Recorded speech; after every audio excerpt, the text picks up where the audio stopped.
প্রিয় শিক্ষার্থী বন্ধুরা, সকলের প্রতি শ্রদ্ধা ও ভালোবাসা রেখে শুরু করছি নৈতিক শিক্ষার ক্লাস। প্রথমেই আমরা জানব নৈতিক শিক্ষা কি।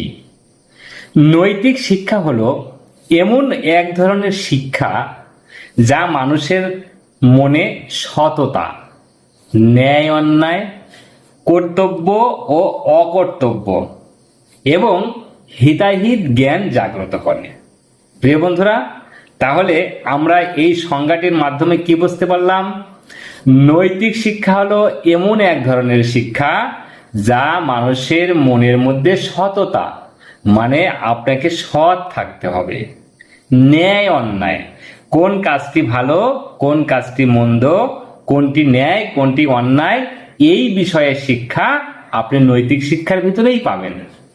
কর্তব্য অকর্তব্য, আপনার কি কর্তব্য, কোনটি আপনার জন্য করা প্রয়োজন আর কোনটি আপনার জন্য করা প্রয়োজন না, এই শিক্ষাটাও কিন্তু আপনি নৈতিক শিক্ষার ভিতরে পাবেন।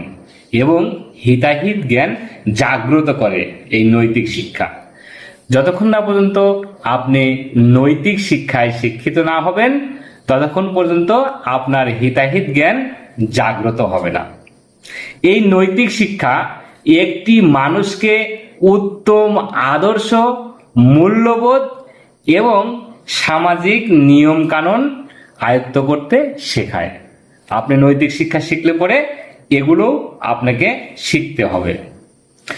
সহানুভূতিশীল, মানবিকতা, দায়িত্বশীল হিসেবে গড়ে তোলে এই নৈতিক শিক্ষা। প্রিয় বন্ধুরা, তাহলে আমরা বুঝতে পারলাম নৈতিক শিক্ষা কি এবং এই নৈতিক শিক্ষার মাধ্যমে নৈতিক শিক্ষা অর্জন করলে এর মধ্যে কি কি আপনাকে আয়ত্ত করতে হবে এবং নৈতিক শিক্ষা গ্রহণ করলে আপনি অটোমেটিক আপনার এই শিক্ষাগুলো আয়ত্ত হয়ে যাবে।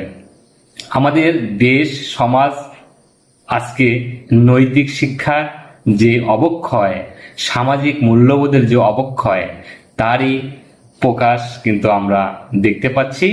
চারিদিকে সন্ত্রাস, ধর্ষণ, খুন, গুম, সমাজ বিরোধী, রাষ্ট্র বিরোধী যে কার্যকলাপ, সেগুলা কিন্তু আমরা দেখতে পাচ্ছি। তাই আমাদের প্রত্যেকের উচিত পাঠ্যপুস্তকে বা আপনার বিষয়ভিত্তিক পড়াশোনার পাশাপাশি নৈতিক শিক্ষার যে ক্লাস, নৈতিক যে জ্ঞান, সেই জ্ঞানটুকু আপনাকে অর্জন করতে হবে। প্রিয় বন্ধুরা, আমি দেবাশিস সরকার সবসময় আছি আপনাদের সাথে।